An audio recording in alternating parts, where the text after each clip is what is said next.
Look at these vehicles. These are the visuals from Panjshir Valley, which speak of people's desperation to leave the province.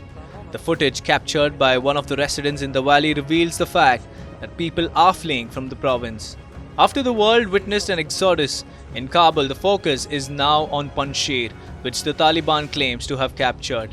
The people in Panjshir are leaving the valley over the fear of the Taliban. Cars, trucks and other vehicles with people can be seen outside the exit gate. The Taliban's atrocities in the war-torn nation have triggered mass getaways. Some even say that these people were forcibly relocated by the Taliban. A 30-second video made available by sources from the National Resistance Front to Amaj News shows that the group is still in control of the strategic points in the Panjshir Valley. However, the Taliban claims that it has full control of the Panjshir Valley.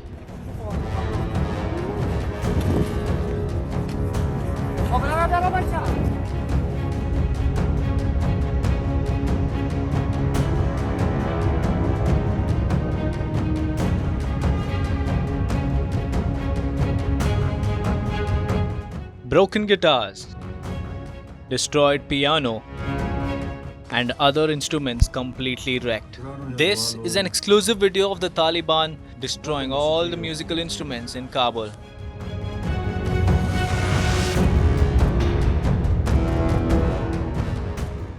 The footage sent by Afghani pop singer Aryan Khan shows the Taliban in its true form.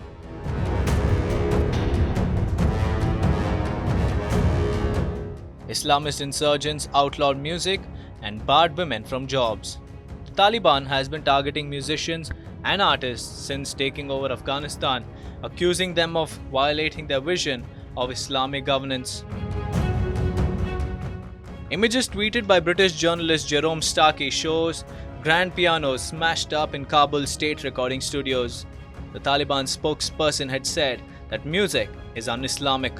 However, the Taliban claims that the instruments were already destroyed and they didn't destroy them.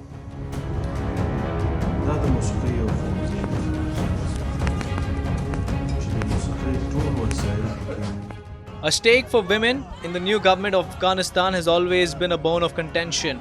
Women have been staging protests for their basic rights and their inclusion in the cabinet. However, the Taliban has muffled their voices and stated that women can never be part of the government.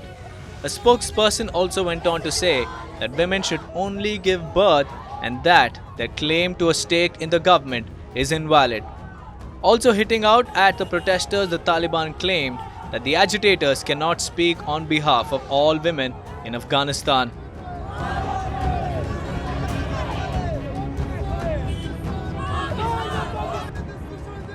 The UN condemned the Taliban's increasingly violent response to peaceful protests. It includes using live ammunition that killed several people. It said journalists were also being targeted for doing their job after reporters were arrested and beaten for covering demonstrations. Peaceful protesters across various provinces in Afghanistan over the past 4 weeks have faced an increasingly violent response by the Taliban, including the use of live ammunition, batons and whips. We call on the Taliban to immediately cease the use of force towards and the arbitrary detention of those exercising their right to peaceful assembly and the journalists who are covering the protests. The hardline Islamist rule in Afghanistan has snatched away the peace and tranquility that existed before their arrival. The people are living in fear, praying every second for their survival.